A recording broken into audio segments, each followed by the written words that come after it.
Assalamualaikum warahmatullahi wabarakatuh. Saya sebagai perwakilan dari kelompok satu Etika Profesi ingin mempresentasikan bersama teman-teman saya tentang bedah kasus cybercrime dalam dunia profesi IT support spesialis.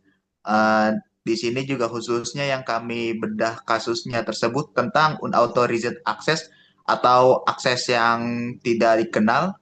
Terus yang kedua penyebaran virus. Lanjut.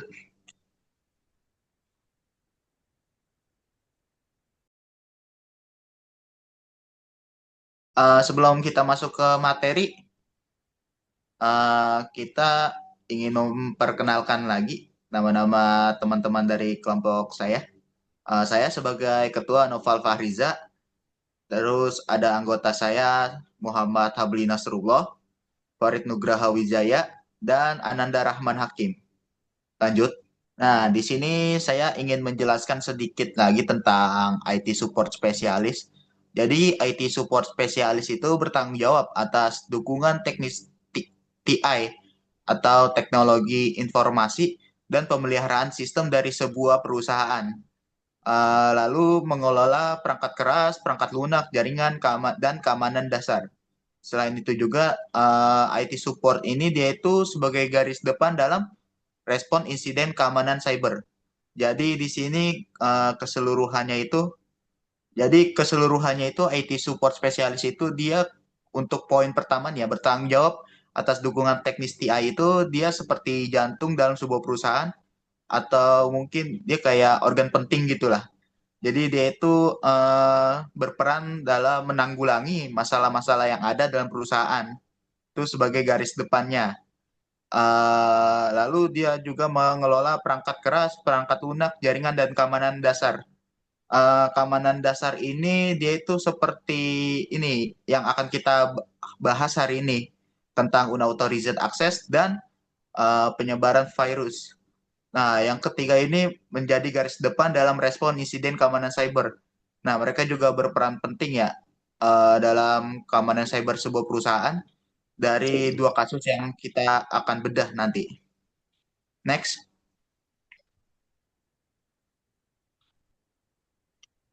Lalu di sini ada jenis cybercrime yang dibahas. Yang pertama itu unauthorized access, akses ilegal ke sistem tanpa izin.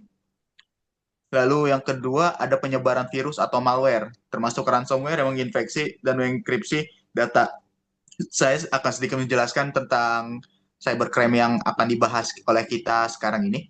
Yang pertama ini unauthorized access itu lebih seperti apa ya, pembajakan gitulah. Jadi setiap ada pegawai dari sebuah perusahaan ngeklik akses tidak dikenal. Nah, di situ pelaku pelaku unauthorized access bisa kita sebut sebagai man of the middle ya. Jadi kayak percakapan antara dua orang gitu, tapi dia di tengah gitu. Kurang lebih gambaran begitu. Jadi saat lagi berkomunikasi ataupun sedang mengakses sesuatu, ada ibaratnya pelaku atau penjahatnya lah. Mereka masuk ke dalam sistem yang ada di perusahaan. Jadi lebih seperti ke link ilegal yang tidak kita ketahui. Di situ pelaku akan masuk. Lalu yang kedua itu penyebaran virus atau malware. Kalau ini tergantung ya, ada banyak jenisnya. Mungkin nanti akan dibahas, tapi secara garis besarnya itu biasanya rata-rata mereka itu dari link tidak dikenal juga. Terus yang kedua itu ada perangkat seperti flash disk contohnya. Jadi flash disk itu ada virusnya tuh. Jadi nyebar ke dalam sistem perusahaan atau komputer perusahaannya. Next. Selanjutnya akan dibahas oleh teman saya Habli. Oke, selanjutnya, saya mau Habib Nasrullah akan bahas tentang authorized access. Yang dikatakan oleh ini teman saya Novel bahwa authorized access itu merupakan tindakan pembajakan terhadap suatu web yang dilakukan oleh seseorang atau bisa dibilang hacker. Untuk menjelas lebih lanjut, mari kita lanjutkan dengan pengertian dasarnya. Authorized access atau akses tidak sah adalah tindakan mengakses atau menggunakan sistem, jaringan, aplikasi, atau data digital tanpa izin sah dari pemilik atau pihak yang berwenang. Ini berarti seseorang yang tidak memiliki hak atau izin untuk melakukan sesuatu, melakukan tindakan sesuai dengan cara yang tidak sah.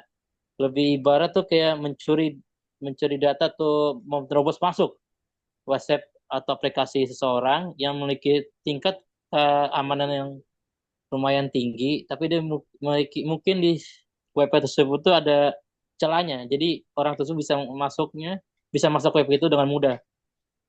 Oke, lanjut ya.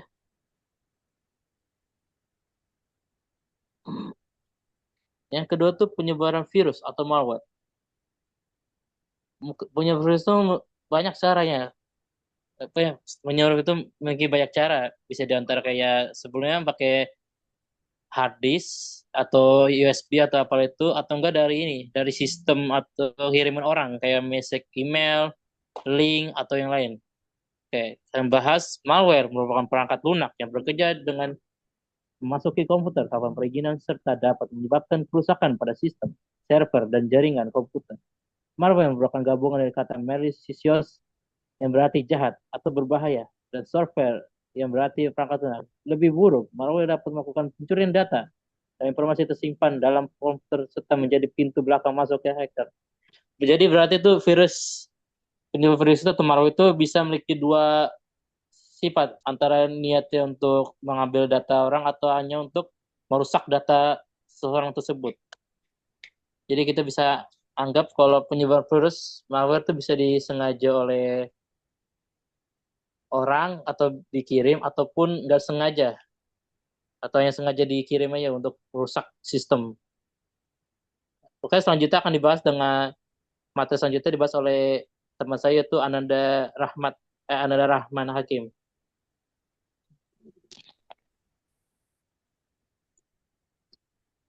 Oke, eh, sekarang saya akan membahas kasus yang berhubungan dengan IT support. Yang pertama yaitu kasus PDN pada Juni tahun 2024. PDN ini Pusat Data Nasional.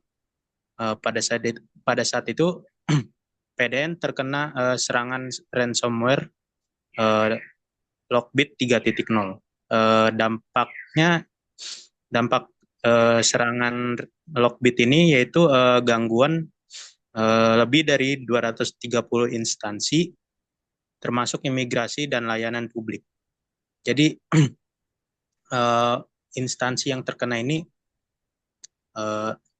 tidak dapat berjalan dengan semestinya karena datanya terkena ransomware. Kemudian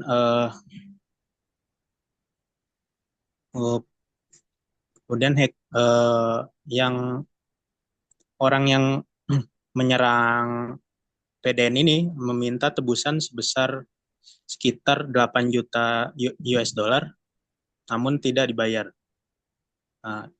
Lalu kemudian dampaknya yaitu 98% data tidak memiliki backup yang menyebabkan kelemahan manajemen sistem. Yang disebabkan kelemahan manajemen sistem. Next. Relevansi kasus PDN yang tadi dengan IT support spesialis ini yaitu backup dan recovery. Itu peran penting IT support dalam memastikan data memiliki backupan. Nah, agar saat diserang seperti kasus PDN tadi, pihak PDN masih memiliki backup data agar berjalan seperti normal. Kemudian monitoring sistem, IT support mendeteksi aktivitas tidak sah sebelum terjadi kerusakan besar.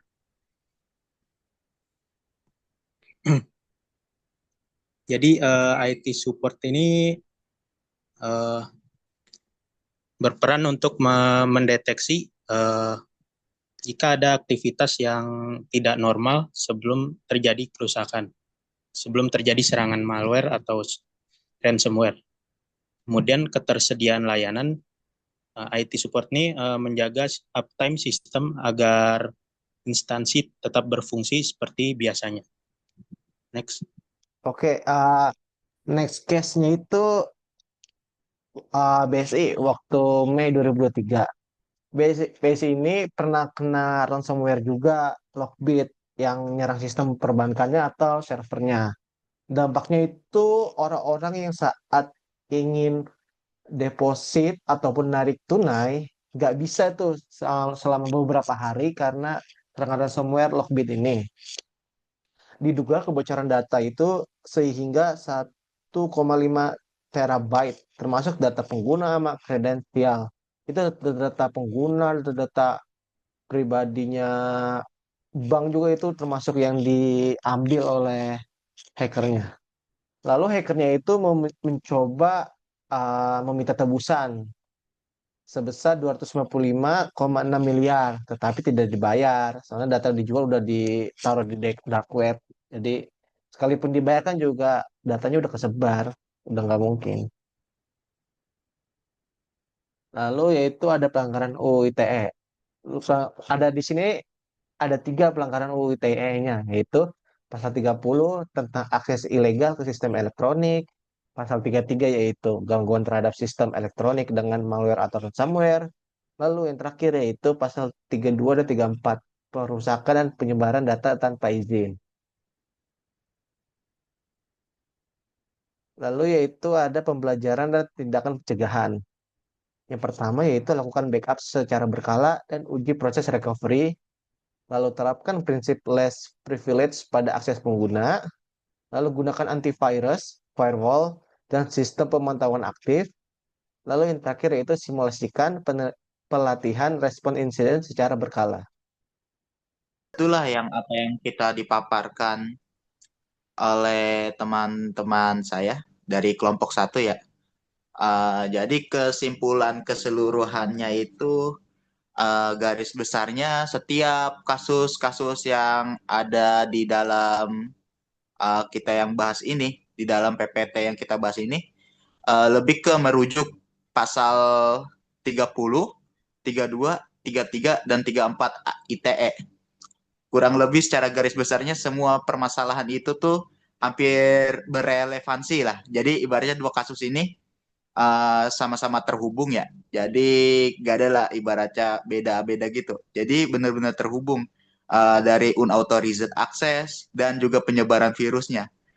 Bagaimana orang luar masuk ke dalam sistem secara ilegal dan juga menyebarkan virus untuk mencuri data. Kurang lebihnya begitu apa yang kita sampaikan dalam presentasi ini. Mohon maaf bila ada kekurangan. Assalamualaikum warahmatullahi wabarakatuh.